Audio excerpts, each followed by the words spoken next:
Ladies and sinners, welcome back to another edition of the Sin City Sports Show presented by IE Sports Radio. A Tuesday evening edition, as always, 7 p.m. Pacific Standard Time. The Sin City Sports Show presented by IE Sports Radio, your direct feed for all that is sports. I'm your host, Cale Henderson. You guys can get at us on our Twitter forums, at SinCity_IESR. You can also get at us on my Twitter, Cale_Henderson. As you guys have seen, a lot of things have been rolling in Vegas. You have the Las Vegas Aces with the title. Just won last week. They kicked butt. What can you say, man? The Lady Aces just dominated the entire WNBA for a whole season. Before that, you had the Las Vegas Ramblers in volleyball. And we got our fingers crossed, right? Maybe UNLV can continue to do stuff. They're off to a hot 3-1 start. You have the Golden Knights starting their preseason hockey. So the Golden Knights are a contender this year. I fully believe in that. Taryn checking in as always. Taryn said, "Good evening, Cale. Have an awesome show." What a nice guy. What a sweetheart. Feel your pain, by the way, buddy. Chargers are kind of riddled with injuries, and you lost to the Jaguars, which is one of my oldest friend's favorite teams, and he's just running around bragging about it. That sucks. But you could also not be 0-3, so at least you're not 0-3. I'm a bit salty tonight, guys. I'm not going to lie to you. This is going to be a rough show for the Raiders. I think we're on... Let's see. The Raiders are on a quick tailspin, man. It's a funnel downhill. It's a cyclone down a drain. And I don't know what to say, but we're definitely going to dive into it as we go. When we get back, we're going to start with UNLV. We're going to give you guys all the light we can on UNLV. We're going to dive directly into the Raiders and spend majority of the show talking about those Las Vegas Raiders and what they can do to turn things around, or if they can turn around. Who knows?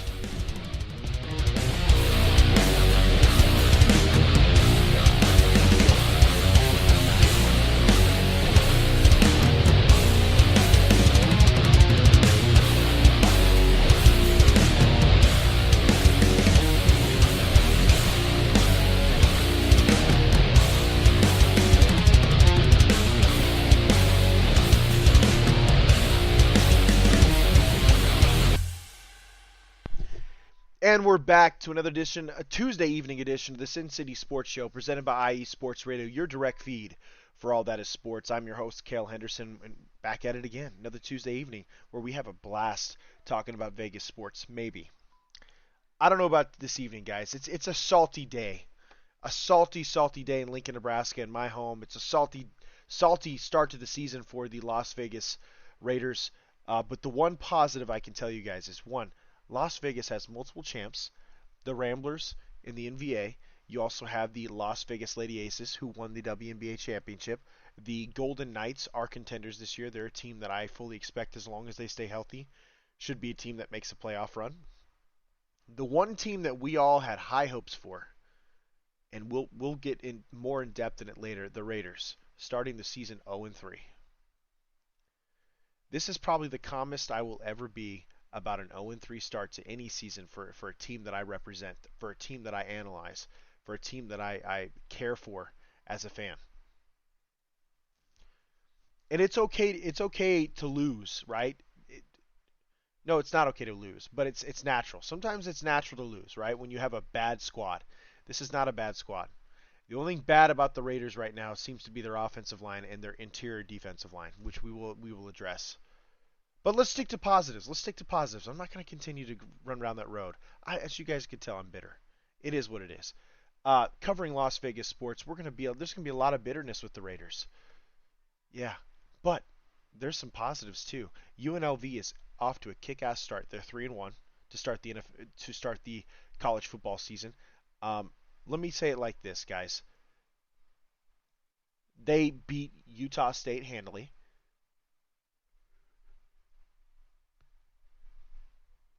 Excellent job by UNLV. Honestly, guys, I rewatched the game against Utah State. I saw a team that rallies to the football on defense. I saw a team that it's a bend don't break for sure, but I see a team that's very, very efficient on the offensive side of the ball. And right now, they have a quarterback who gets it, man. They have a quarterback who's 6'5", 225. He's only a sophomore. Doug Brumfield. In 4 games, 990 yards, 8 touchdowns, 1 interception, a quarterback rating of 162.5, almost near perfect for a college quarterback. And UNLV is rolling. And they have another winnable game this week against New Mexico. I'll say it like this. If UNLV, who is already halfway to bowl eligible, if UNLV can win the next 2 games, go 5-1 before playing Notre Dame, that would be absolutely huge. In my mind, if UNLV wins the next 2 games, plays Notre Dame tough, builds that confidence even more, in my mind, I see no reason why UNLV can't be looking at a 7-8 win season. Before I was predicting 6, right? Bowl eligible, barely. 7-8 win season would be fantastic, but the meat of the Mountain West is coming up. The meat of the Mountain West is coming up, and there are some good teams in this Mountain West division. I think Doug Brumfield looks fantastic. He's commanding the huddle, and he's very mobile. That's something that I think Brumfield does so well, is he knows when it's time to exit the pocket, man. He knows when it's time to extend the play. He knows when it's time to get out on the edge, get that ball out. Just great completions, man. 69.8% completion rating right now. 69.8%. Nearly 70% as a college quarterback is fantastic. Okay? That's going to get you looks at 6'5", 225. That's going to get you looks at the next level, boys. Ladies and gentlemen, ladies and sinners. That's huge. He's not doing a very good job rushing. That's fine. You don't need that from him. You need him distributing the football. I think that Brumfield is killing it. I think the offensive line has been very good for the UNLV Rebels. The offensive line was definitely a pain in the butt in years past. Not this year. You have 4 speedy receivers, a couple decent backs. You have dudes to distribute the ball to, unlike another team that plays in Allegiant Stadium who doesn't know how to use their stars. Brumfield and this UNLV team are taking advantage of the size and the speed that they have. And it's fantastic to watch. I think they're kicking ass. Brumfield right now, again, as we speak, he's a sophomore. He's completing 70% of passes. He's played 2 tough opponents already. Played very well against Cal and against Utah State. He's completing 70% of his passes, 990 yards. I mean, he's averaging 8.5 yards per attempt. We're not talking about completion, per attempt, guys. That's fantastic. That's NFL level type throws, right? 8 touchdowns, 1 interception. The one thing I can tell you that actually kind of concerns me in the first 4 games, he's been sacked 9 times. That's not good. Getting sacked 9 times is not a good situation. That's not what you want. Not at all. So I will say this. The offensive line for UNLV is better than years past. You can tell Coach Arroyo and this staff have done a great job of recruiting talent and setting this team up for long-term success. This will not be that year, right? I don't expect it to be. But in Brumfield's junior season, his senior season, you're going to see some epic plays. Epic plays. And there's no reason to believe otherwise. I think that this is a team that is going to be built for long-term success in the Mountain West. And that's a big deal. Huge deal. Because I'd say a couple years ago, UNLV was just dead in the water. Coach Arroyo is doing a great job. And if he keeps this up and he builds, a consistent 10-win team, guy's probably going to be in a bigger school very soon. This looks great. I mean, he's doing great. Las Vegas is a growing sports market, man. Not just for pro sports. It's definitely growing for college, too. We've said this for months, too. I have no idea why athletes wouldn't want to come here and play. Why wouldn't you want to go to Las Vegas and play? Brand new football facilities, brand new stadium to play ball in. You're in Vegas, Party Central, right? Not that that's great, but I mean, it's an attraction, something fun to do consistently. The sky's the limit for UNLV program if Coach Arroyo keeps this up. I really do. I believe that. Brumfield's off to a great start. They play New Mexico this week. New Mexico is a very winnable game, a 2-2 New Mexico team. I think this UNLV football team has the sky's the limit right now, but they got to continue this. Keep those interceptions down. Continue to churn out rushing yards. Continue to be smart with the ball. UNLV's got a bright future, man, if this keeps up. A sophomore quarterback who's stepping up and playing big-time ball. Seriously, UNLV has something to be really excited about. Unlike the other team that plays in Allegiant Stadium, UNLV's got a ton to be excited about. They're kicking ass. Kicking ass. Taryn Rodriguez on the bright side of UNLV. San Diego State might be the most inept team I've seen offensively in college football. All I see from them is run, run, run, rarely pass, run some more. I don't think San Diego State's ever really been that good of a program, to be honest with you, man. They're just not a football. I don't know. To me, it just doesn't seem like a football program. They have some good years every once in a while. No, you know what? I apologize. I'm thinking of San Jose State. San Diego State's normally a fantastic program. They usually run the ball very well. And you're right, I don't know what's going on with them this year. I will say this. Normally they have an excellent back, somebody who's like on the verge of NFL talent. Normally they have a plethora of big, fast offensive linemen for the Mountain West, for that matter. Just not seeing it.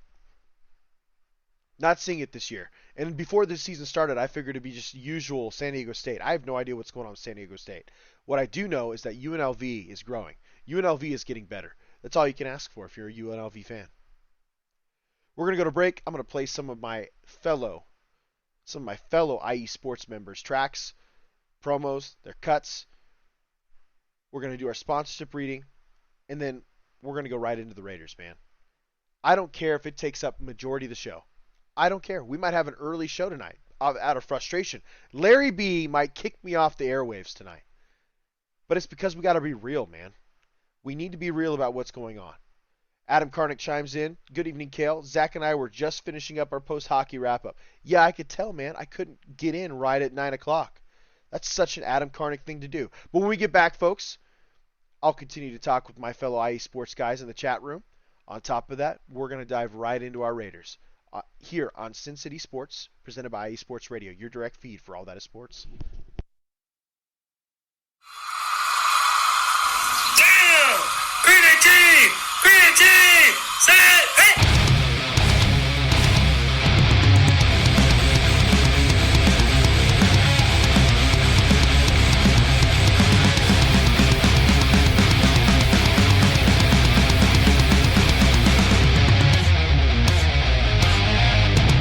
What's going on, football fans? This is me, your boy Larry B, inviting you to join myself, Colin Reynolds, Mike Pat, and John Felipe for one of the most electrifying football shows you have ever heard. 3 and Out, right here at IE Sports Radio.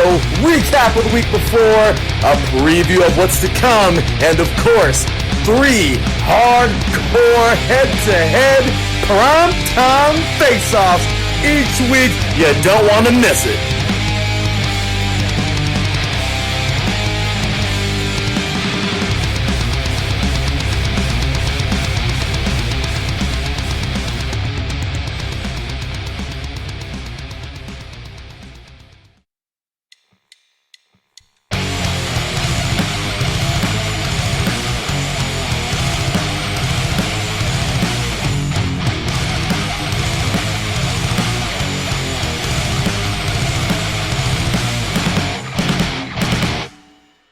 College football, and do you want to hear a college football show dedicated to all that is college football, including junior college and the CCCAA and the NJCAA, the NAIA, and the NCAA, including Division III, Division II, Division I AA in the FCS, and Division I Single A in the FBS? Well then, look no further.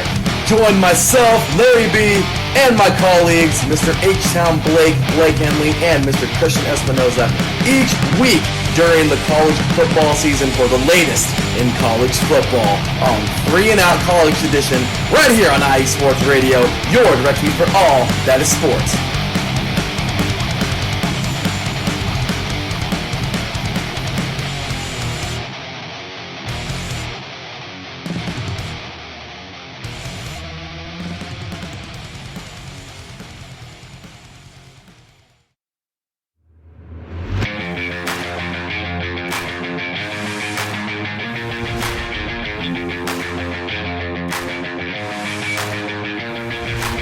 What's happening, sports fans?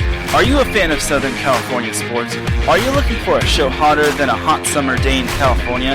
Then look no further than the SoCal Supreme Sports Show, where I talk about all things Southern California sports. That's right, all sports teams from Southern California. From the hard-hitting tackles of the NFL, to the killer crossovers and big three-pointers of the NBA and WNBA, to the grand slams of the MLB, to the bone-chilling goals of the NHL, and to the booming kicks of the MLS. The SoCal Supreme Sports Show has it all for you. Oh, and let us not forget about the college sports as well. So join me, Taryn Rodriguez, every week here on IE Sports Radio, your direct feed for all that is sports.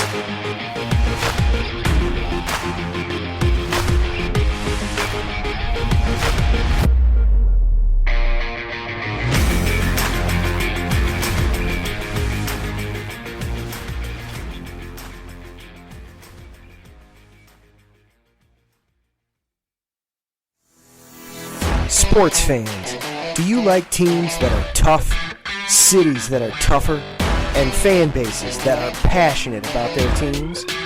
How about teams that are historic and stadiums that are iconic? Then you belong in Chicago, and you need to check out Chi-Town Weekly. Join me, Adam Kernan, every week as we keep up with all things Chicago sports. Bears, Bulls, Blackhawks, Cubs, White Sox. We'll cover them all, plus more. The Windy City is always buzzing, and we'll keep you up on all the big games and major stories. So tune in to Chi-Town Weekly every week right here on IE Sports Radio, your direct feed for all that is sports.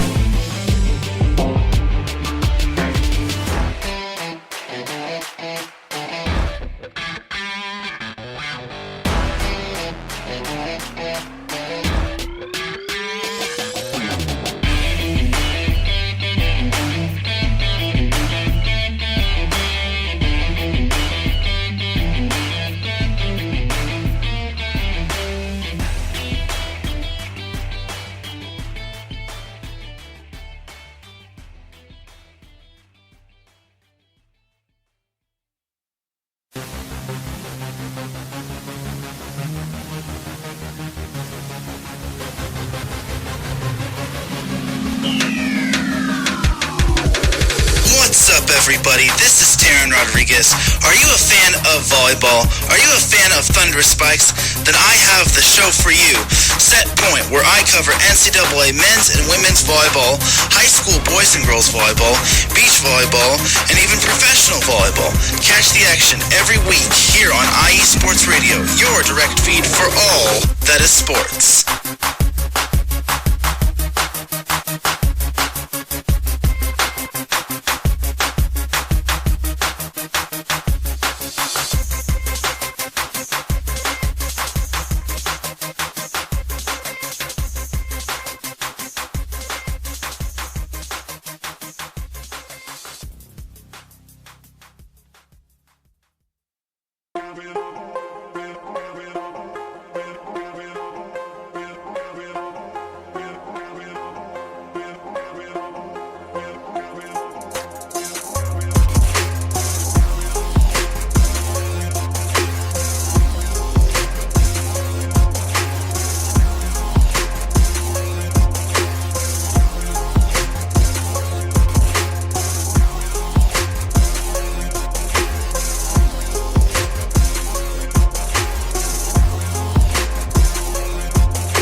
Welcome back, ladies and sinners, to another edition, and back from the break, to another edition of the Sin City Sports Show presented by IE Sports Radio, another Tuesday evening edition.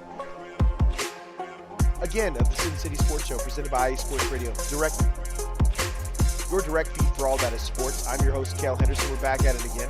Listen, folks, got folks jumping in the chat. Want to say hi to Adam, Larry B, Davidson Crooks. Listen, guys, you guys are all great teammates, man. Thank you for tuning into the show. About to dive into those Las Vegas Raiders. Adam chimes in. He says, have I mentioned how much I enjoy your music? I'm telling you, man, it gets me fired up. I actually don't feel like I get into the show just at the start as well as I come off the break, because this show just gets this song just gets you hyped. It gets you hyped, man. No joke. I love it. Davidson, man, what's good, dude? How's Fast Break going? I get an opportunity to listen to your guys' shows on a weekly basis. Maybe not when you go live, unfortunately, because of football, but I definitely chime in. I think you guys do some great stuff with that basketball show, man. Thanks for tuning in.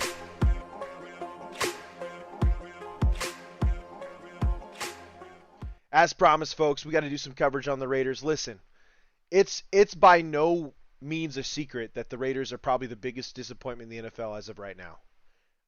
You go out, you trade for Devontae Adams, you bring in Chandler Jones, who I think, in my opinion, I'm out here wondering, like, are the Raiders gonna put his damn picture on a damn milk carton and say missing? Chandler Jones has been non-existent for 3 weeks. All right. He looks like a shell of his former self. I don't know if it's because of the defense that we're running. I haven't quite figured it out, because guess what? NFL Plus isn't exactly what it said it was going to be. The film isn't as great as I was hoping it would be. The All-22 isn't necessarily accurate. It's spotty. Doesn't necessarily mean you're going to get the All-22. We'll get that figured out, guys. And when it does, and when the NFL gets that figured out, we're going to have some extra content being posted up on Twitter and on our YouTube page here very soon. But when I'm watching film, I get lost. I get lost in the sauce looking at the fronts, man. I'll be honest. The fronts are bad right now. And I know that there's some analysts out there that represent the Raiders that think they know how to watch film, although they've probably never played the game of football in their life. They're coming out here and saying that the offensive line is playing pretty good. They're not, dude. Absolutely not playing well. I have no idea how somebody could literally take up Twitter space saying, I think the offensive line played pretty well. And then they do freeze frames of throws that Derek Carr missed when he's on a rollout. Like, this guy was open here. Yeah, he's on a design rollout. He's not going to see that right then and there.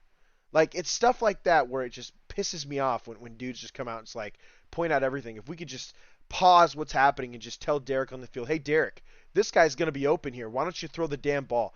Just a loser way to approach filming. A loser way to approach analysis on a team. Here's what I see. And this is, you guys could correct me if I'm wrong. But I'll say it like this. The last 3 weeks, in my opinion, even though the Raiders have lost the last 3 weeks by a combined 13 points, I know that they're a play or two away in every single game of being 3-0.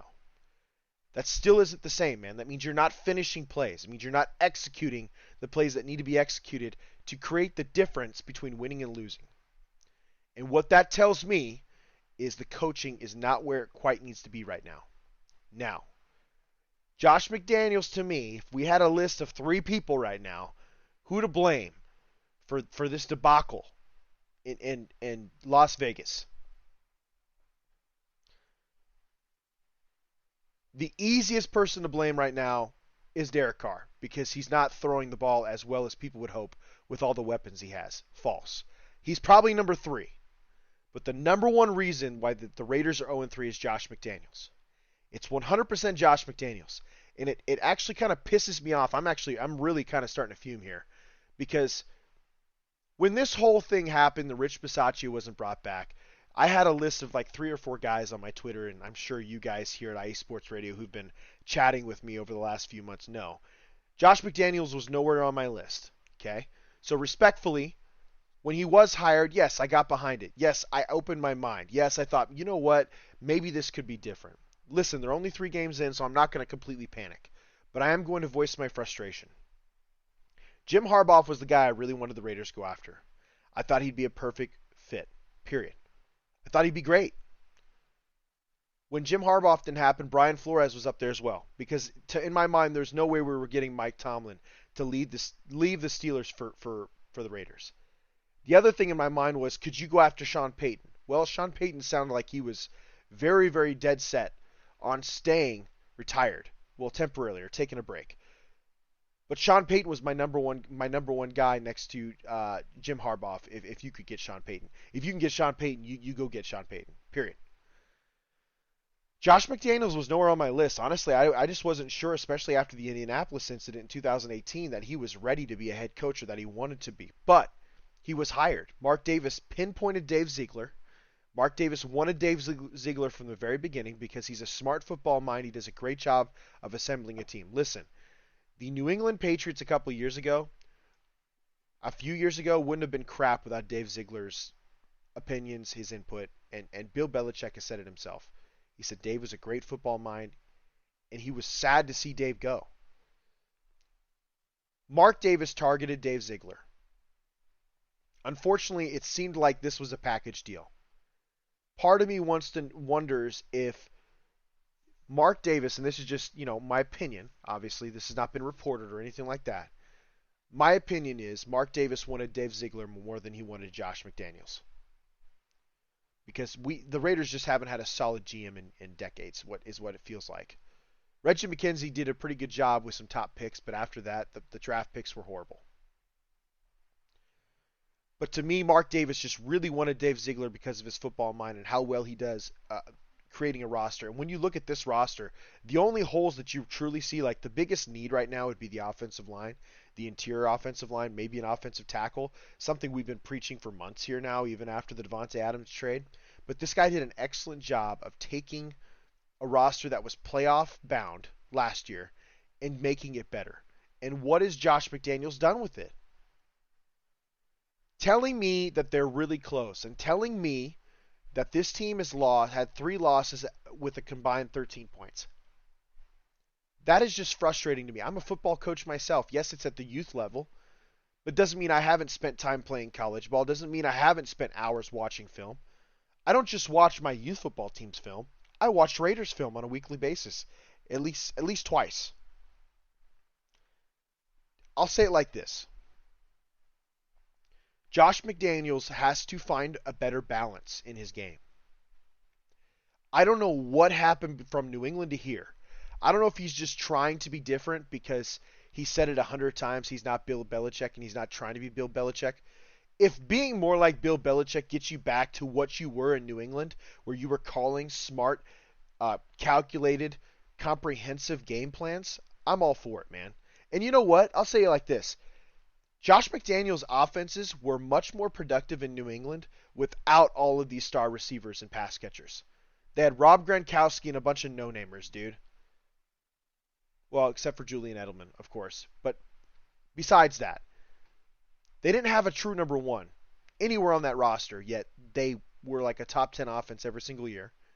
Had no issues. This guy has Davante Adams, Hunter Renfrow, and Darren Waller on his team.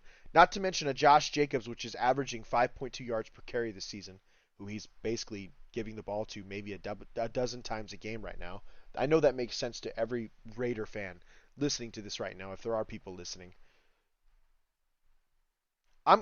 I will say this. Adam, we're not talking about 2007. We're talking about recent years, man. Come on now. Come on now, man. We're not talking about the glory years where they were just stomping fools. I'm just simply stating in general. Where he came from and how he got the job was within the last 4 or 5 years of his play calling ability in New England, right? And maybe I should have clarified that a little bit more. That's my bad. But regardless, what he did in New England has not transferred here, and I have no idea why. You have the tools, you have the running backs, you have the receivers, you have anybody you can ask for. The fact that the Raiders have not scored more than 23 points in a single game with all of these weapons is absolutely pathetic. And what that says, the fact that the team is not executing, they're committing penalties at bad times, they're not finishing plays, that they've lost 3 games by a combined of 13 points, means you're not coaching well enough and executing well enough in practice. Period. So when Derek Carr comes out and says, I think we need to practice harder, he's not wrong. I don't think he's calling out the team necessarily. I don't think he's calling out the coaching staff necessarily, because that's not what Derek Carr does. He's just making a generalized statement. There's obviously something they're not doing in practice because it's not translating to the field. And I think it starts with Josh McDaniels, man. The practices, I think it starts with the game plan, the play calling. It needs to be more balanced. We need to see more runs. Listen, in a post-game press conference, the man said, well, we wanted to run the ball more, but the score got lopsided. No, it didn't. The Titans were only up 2 scores most of the game. Your first drive of the third quarter, where you basically take off 8 minutes and then waste a couple plays in the red zone, which again is another issue which I thought would be fixed by Josh McDaniels and his history. The red zone history has been absolutely awful for the Raiders for years. A lot of people pointing Derek Carr. I'm having a hard time arguing against it right now, but I can say this. When Jack Del Rio was the head coach of the Raiders, Derek Carr was one of the top red zone quarterbacks. So I think some of it to me is scheme. Some of it to me is you're not. And then you got clowns like Dan Orlovsky out there. Dan Orlovsky, the guy who's famous for stepping out of the back of the end zone, going on live TV and saying this guy's the problem. Dan Orlovsky's not in the Raiders huddle. He's not at Raiders practice. Vic Tafur, a writer for the Raiders, very, very, very well-known writer for the Raiders, said it himself. He believes that Derek Carr is a bit handcuffed right now. It's his first year in the offense, and Josh McDaniels just really hasn't turned him loose like John Gruden did. Now listen, John Gruden didn't really turn Derek Carr loose until year 3, year 4. Mainly year 3. I don't think Josh McDaniels has that much time to wait. But if Derek Carr is truly grasping the offense the way Josh McDaniels has expressed, quit handcuffing him, man. It seems as though Derek Carr is pushing the ball where Josh McDaniels thinks it needs to be. Absolutely feels like Derek Carr is placing the ball where it's designed to be instead of going through his progressions, because normally he goes through progressions very quickly. It's actually one of his biggest criticisms from Raiders fan who don't know what they're talking about. Derek Carr goes through his progressions way too quickly and he just does a check down. I would honestly take that with the backs we have this year over what we've seen so far. His stats aren't bad. They're not. They're really not. It's just a matter of, are we balanced enough on offense? I don't think so. I don't think so at all. I don't see the Raiders balanced. I don't think they're running the football enough. You have a running back that's averaging more than 5 yards a carry. And here comes Taryn, I guarantee it, and Larry B. Run the damn ball. Absolutely. Run the damn ball. Your offensive line is dog crap, dude. If you want to help your offensive line and keep those defensive pass rushers from just pinning their ears back, you got to run the ball, dude. If the offensive line is as bad as it is and your back is still averaging 5 yards a carry, don't give anybody that nonsense. The very first drive of the second half, where the Raiders took off like 8.5 minutes, right? They took 8.5 minutes. They crapped their pants in the red zone. They still kicked a field goal, right?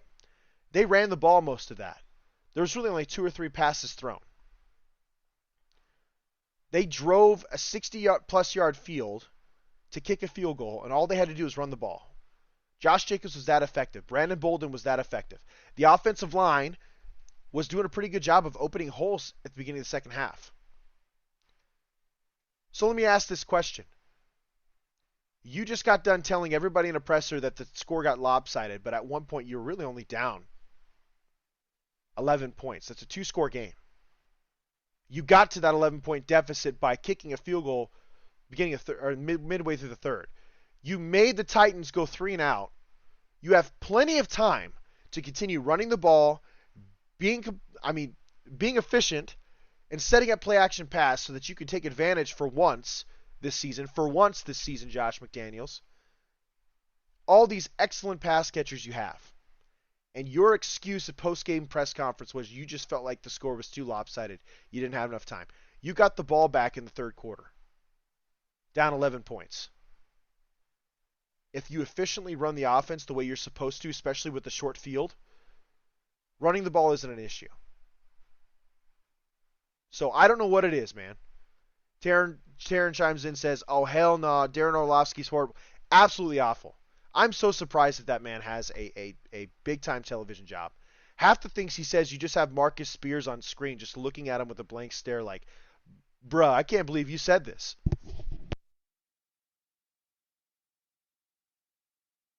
No BS, man. Ryan Clark half the time is just there in silence and just frustrated because Dan just says weird things. He's the Stephen A. of that NFL Live crew. He just says nonsense, man, and he just gets paid money to do it. Seriously. I love Stephen A. Don't get me wrong. I love his personality. I think he's fantastic for ESPN. That guy's a grinder. He's one of the hardest working guys in all of that type of show business, right? But the guy, man, he throws up Hail Marys a lot. He really does. Dan Orlovsky the same way. I can't stand him. The guy is legitimately famous for being a 6'6" quarterback that ran out of bounds, a safety. Like, he's got a video all over the place. You could find the GIF out there, dude. Every time he posts something on Twitter, that GIF comes out. You just see Dan Orlovsky run out the back of the end zone. I can't take him seriously, man. But he was trying to posterize Derek Carr. Made no sense. Made no sense. It tells me he doesn't quite know what's going on. Nobody does. That's the point. But Vic Tafur, writer at The Athletic, I believe him. If he believes from what his research has told him, if he believes from what he's gotten from the players, Derek Carr is going where Josh McDaniels is telling him to go. Again, the number one reason why the Raiders are in shambles right now is because of Josh McDaniels. It starts with him. The second reason, the offense and defensive line is absolutely pitiful. Okay? There are times where they flash. There are times where that youthful offensive line makes some really good plays, opens some massive holes, keeps Derek Carr clean. But they're like Swiss cheese, dude, during a pass rush. It's for real, especially over the guards. I understand that there's injuries going on right now, but that's not an excuse. If you do a good enough job in the offseason of grabbing quality depth, I'll put it like this. During free agency, how many times did I say on this show I thought the Raiders should have gone after La'el Collins?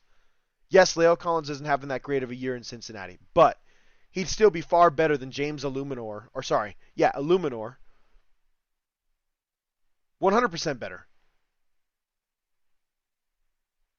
Fully believe that. It'd be a massive improvement. You'd have your bookends. Like Colton Miller's struggling right now. Personally, right now, I think the scheme is hurting this team. I really do. Because even Colton Miller's not grading out as well as he normally would. The last 3 years, he's been a top 5 left tackle. Right now, he's not. I don't think he's top 10. And again, some of that is it's a new offense, but it makes you wonder if Josh McDaniels is trying to do way too damn much. I know he wanted to deploy a new look offense that he had in New England. This is the, Earhart Perkins offense, where you're trying to push the ball downfield, but it's built by running inside, throwing to the perimeter. Don't handcuff your quarterback who's a top tier quarterback when he's on fire, man, and you have an excellent run game. Run the damn ball, set up play action, let Derek Carr do his thing. Yes, it's okay to highlight what your targets are, what your hot routes are, but what's not okay is to handcuff the guy and tell him, hey, you need to go here because this team might be doubling Devontae. Who cares? He's Devontae Adams. And from what I see on film, dude, is he's open a lot. So here's what I think is going to happen. And here's my number 3 reason why I think the Raiders are down. I think Derek Carr sometimes is way too much of a nice guy. I think he's an excellent quarterback. I think he's an excellent athlete. I think there's 20 teams in the NFL that would take him right now. Really do. I believe that the Raiders heard trade offers for the last few years for Derek Carr. And honestly, he's in a favorable contract right now. So if somebody wanted to come in and say, hey, I will offer you a first and a second for Derek, I think the Raiders will listen if the season continues like this. But part of me feels like Derek Carr is way too damn nice, and he needs to come out and say, Josh, bullshit. I think we need to go here. I think you need to let me play, man. I think we need to run the ball more, create more balance, so that we can get these elite pass catchers open. If the Raiders start doing that, it's going to help their defense. Now, their defense didn't play that well last week, okay?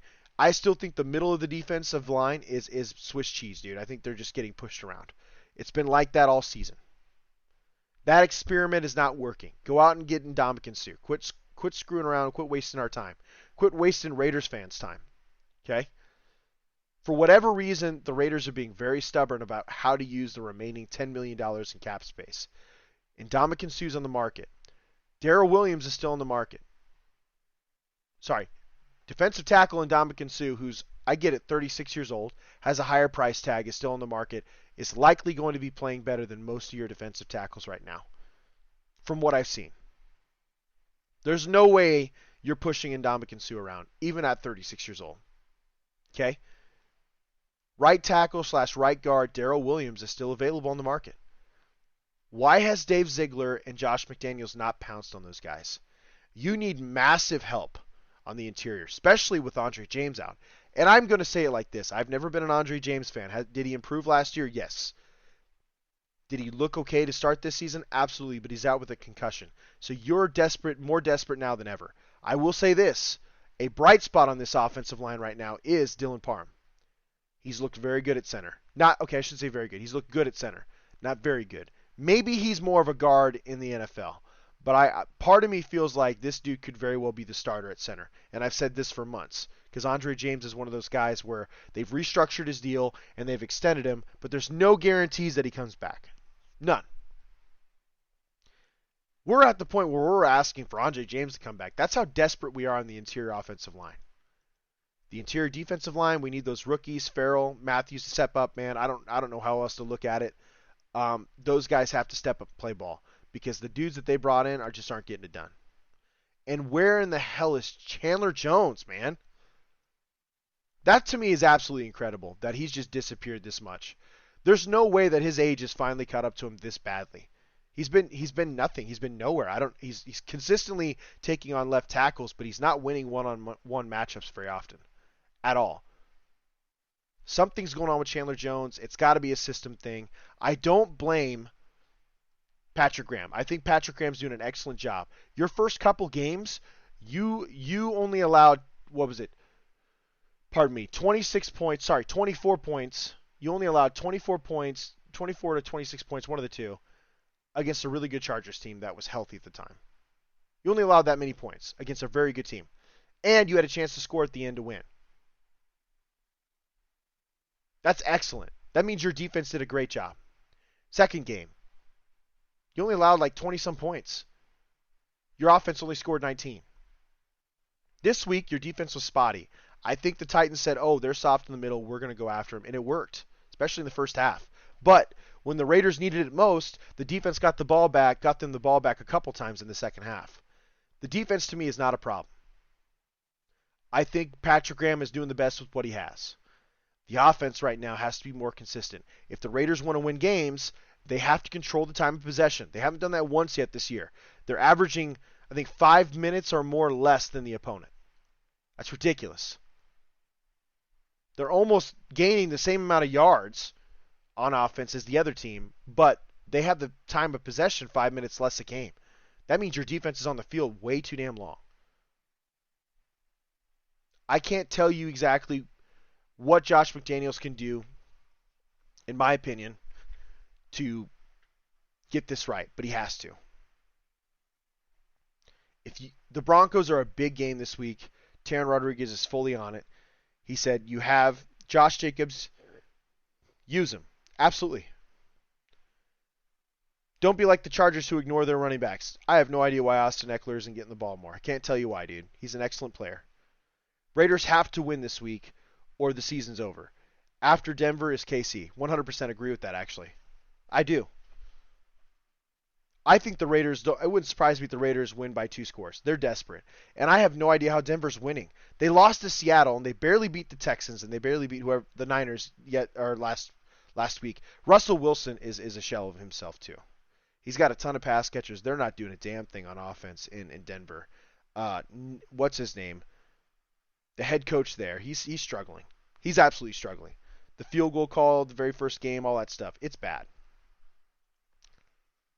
It's bad. It's not looking good, man. I think the Raiders this is their get-right game. If this isn't their get-right game, then you're right, Taryn. The season's over for the Raiders. They might as well be planning for next offseason. And at that point, you ask yourself, what do you do with Derek Carr? He's got a favorable contract, but it just seems like a fresh start is needed for both sides. The franchise, not the new guys. I'm talking about Derek Carr and the Raiders. Raiders fan base has had it up. They're done. If they don't make the playoffs, dude, the Raiders fan base will not stop on Derek Carr. He deserves to go somewhere else, honestly. I think he'd thrive. If he would have gone to the Colts instead of Matt Ryan, I truly believe the Colts are undefeated right now. No problem saying that. None. If Derek Carr is on the Cowboys, they're undefeated. Period. I think Derek Carr's better than Dak. For real. Dak's got more mobility. I still think Derek Carr's a better thrower over the football. No problem saying that. None whatsoever. Nathaniel Hackett, perfect. That guy just hired an assistant recently in this last week to help him with decisions. That's pretty sad, man. That's bad. I think if there's a game for the Raiders to get right, it's this one. And I honestly look at the schedule. Here's the Raiders schedule moving forward, right? You have the Broncos next. I think that's a winnable game, a very winnable game. You have the Chiefs. Not sure what to think, man. It's the Chiefs. It's on Monday night. Seems like a trap. Wouldn't surprise me if they beat us by a couple scores because the Chiefs always figure something out when it's time to. I don't know what it is about them. They just do. Or they could be sleeping on the Raiders, and the Raiders finally decide to take advantage of those really, really bad corners in Kansas City, and Davante Adams just goes off on Monday Night Football. I don't know. I'd love to see that. But what I see here is Broncos, Chiefs, Texans, Saints, Jaguars. It wouldn't surprise me if the Raiders win the next 4 out of 5 games. They go into the Colts, Broncos, Seahawks, Chargers next 4-game stint, 4-4. When you look at that schedule, you see possibly 3 more wins. Possibly. I still think the Raiders are a 10-win team. They just got to figure it out, man. They have to find balance. And I don't know where Josh McDaniels and those guys will find that. I really don't. Taryn Rodriguez says, some are saying the Raiders should tank for Bryce Young. I feel that's a little over the edge. It is over the edge. It is over the edge. But I can tell you this. Bryce Young is an excellent talent at quarterback. He's probably the type of guy that would look fantastic in a Josh McDaniels offense. Because this is what I can tell you guys. Even though I'm not a fan of Josh McDaniels right now, here's the realism of it all. I think he's here to stay for a little while. At least 3 years. This roster is built to win now for the next 3 years. With Davante Adams, with Chandler Jones, with Max Crosby, Derek Carr, Hunter Renfrow, Darren Waller. All of them got 3-year extensions. What does that tell you? That's the Raiders' plan, is to win it all within the next 3 years. But something on Josh McDaniels' side has to change. It really does. I do believe if the Raiders don't make the playoffs, one of the two, either Josh McDaniels or Derek Carr, will not be back next year. Seriously. We're going to go to a quick break. When we get back, we're going to kind of conclude on this. Give you guys my prediction for this week's Raiders game and the UNLV game.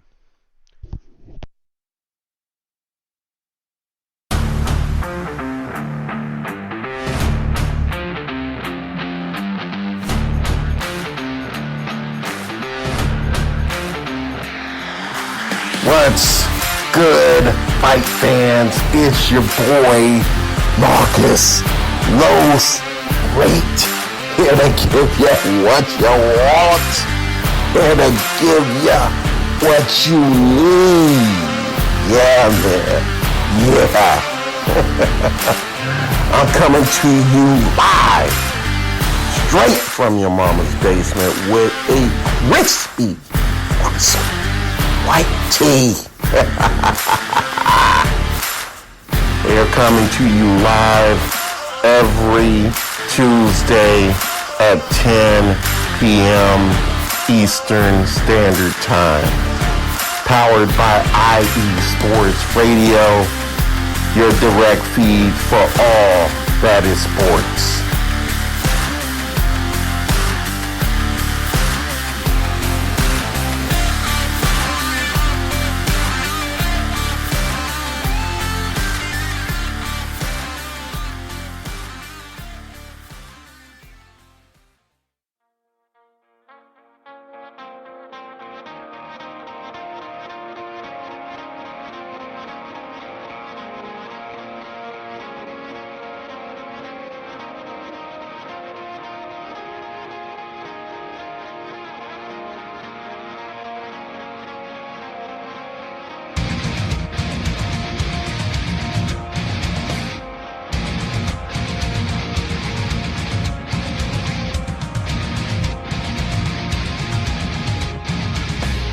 Hey sports fans, do you like wine? Well, we've got the show for you.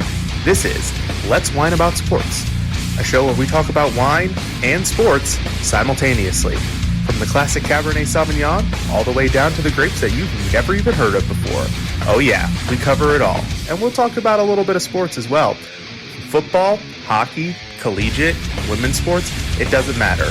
We're going to talk about it all, and we're going to whine about it all.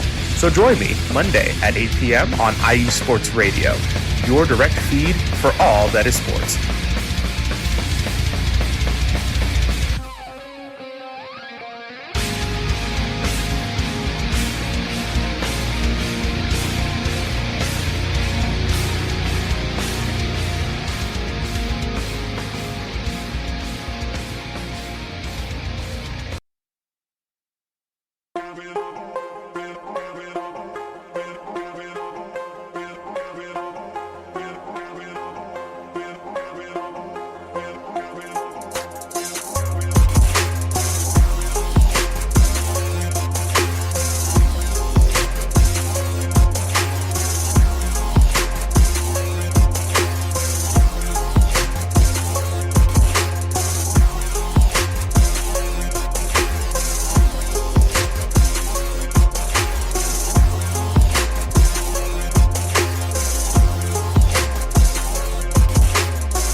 Welcome back, folks. Welcome back from the break. This is the Sin City Sports Show presented by IE Sports Radio.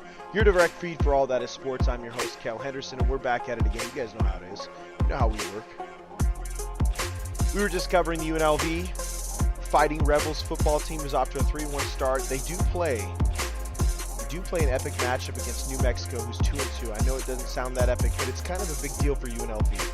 UNLV, if they win this game, they're 4-1. They're 2 games away from bowl eligibility with another half of the season to go, and that's great news for an Arroyo team that has really been rebuilding ever since, well, right before the COVID season started, right? Coach Arroyo's first season was the COVID year where they had 6 games and had like maybe 10 days of recruiting, truly. I think they're really doing a great job of building this team. I do think that UNLV wins handily. I think they win by a few scores, honestly. UNLV's just been killing it. Brumfield is just distributing the ball really well to a bunch of speedy receivers. The running backs are great in the run game and out of the backfield. I do believe that this is a game where UNLV could really blow this thing open, right? And then people in the Mountain West are looking at UNLV like it's for real. I don't know, 55-30. 55-30 is what I'm picking. I think that's a good score. 55-30, UNLV wins. Sorry, 56-30. 56-30, UNLV wins. Big time win. Puts them at 4-1, and that would make them 2-0 in the Mountain West Conference with, big games coming up down the pike. I don't really count the Notre Dame game as a big game. I with the way smaller conferences have been acting lately, the Sun Belt kind of beating all these big teams, it wouldn't surprise me if Notre Dame lets one go. I mean, they let Marshall beat them. UNLV's not on Marshall's level at this time, but it doesn't mean that UNLV couldn't shock them. I don't think it happens. I think Notre Dame uses UNLV as a homecoming game. But that honestly puts them at 2 losses, and it gives them, 5-6 more games to win a couple more games and get bowl eligible. I think it'd be awesome if Coach Arroyo could get that turned around. And honestly, I said 6 games at the beginning of the year. At this pace, there's no reason to think they could win 7 or 8, and it'd be awesome. And I'd say 7 and then get a bowl game, 8 wins. That'd be awesome for Coach Arroyo. It'd be definitely a momentum builder. Raiders play the Broncos this week. Big matchup against the Broncos, divisional foe. Raiders are 0-3. So this game was already big because it's a divisional foe. The Raiders are 0-3 right now. They need a get-right game. They've lost, 3 games by a combined 13 points is nonsense. No one cares, dude. You have to finish games if you're a good football team. Right now, the Raiders aren't a very good football team, or they don't look like it. Here's my theory. I think Josh McDaniels and the Raiders see the writing on the wall. I think Josh McDaniels knows there's pressure. I can't guarantee Josh McDaniels has his job at the end of the year if they don't make playoffs. It's Carr or him, and Mark Davis has already had a tendency to pick Carr over any other thing, mainly because it's hard to find a quarterback. But I'll say it like this: I don't think either one is not at fault. I think Carr needs more of a backbone and just needs to get out there and sling it. I think Josh McDaniels needs to grow some nuts, or at least get a wheelbarrow to carry those nuts that he brought over from New England. Because guess what? That well-balanced offensive coordinator that the Raiders hired and were hoping for hasn't shown up yet. And the only way the Raiders are going to win is if they find balance. I think they need to go right at Denver. They need to go right down Denver's throat, set up play action, use Davante Adams. Wouldn't surprise me if Davante Adams goes off. He's averaging a touchdown a game. That's the nice thing. He's probably going to have double-digit touchdowns this year because he just knows how to get open in the red zone. In my opinion, I think this is a get-right game for the Raiders. I think they pounce the Broncos. It's been something they've been doing the last couple of years. Derek Carr has owned the Broncos the last 3 years. I think he's 6-2. Sorry, the last 4 years. I think he's 6-2 against the Broncos the last 4 years. I don't know what it is, but Derek Carr, when he plays the Broncos, just ever since Manning left, he just beats the crap out of him. Okay? Wouldn't surprise me if the Raiders get right. I think they're a far better team than what they played, obviously, or how they played. I think they're a far better team than the Broncos right now, especially with the way Russell Wilson and them are struggling on offense. I truly believe the Raiders could win by a couple scores, which would be huge going into a Monday night game against the Chiefs. When you look at the next 5 games, Broncos, Chiefs, Texans, Saints, Jaguars, the Raiders could easily go 4-1 on those next 4 games, tying up their record. I'm just saying, if they do that, if they go into November or mid-November with a 500 record, you could see some magic things happen. Because I think by mid-season, this team will know what they're made of. This team will know that offense and defense much better. I don't think the Raiders will have a problem moving forward if that's the case. I really don't. To close the show, I'll say it like this. I think the Raiders win 31-17 against the Broncos team that's struggling to score. They've struggled to score in every game they've been in so far. I think the Raiders use Davante Adams, use Darren Waller. They use the run game. Josh Jacobs, even with the flu, showed up in Tennessee and was averaging 5.7 yards a carry. 5.2 on the season, for that matter. Feed Josh Jacobs. Get Zamir White the ball as well. You spent a third-round pick on the kid. Let him run the damn ball as well. Change of pace, dude. Seriously. Josh McDaniels, get this right. Otherwise, you could be looking for a job at the end of the year. I don't think it happens, but just saying. Writing's on the wall. Also, with Sean Payton kind of coming out of the woodwork, that stuff doesn't happen by accident. If you can get Sean Payton, you go get Sean Payton. Don't waste another year with Josh McDaniels when you have all of this talent in their prime. Go after Sean Payton if he's interested. If not, figure it out. You guys know how it is. Run the ball, beat the crap out of the Broncos, go into Monday night with a bad attitude on your shoulder to take on the Chiefs, because that isn't necessarily just going to be a blowout. That's a winnable game too. I think the Raiders have excellent weapons. The Chiefs don't have a very good secondary, but the Chiefs are the Chiefs.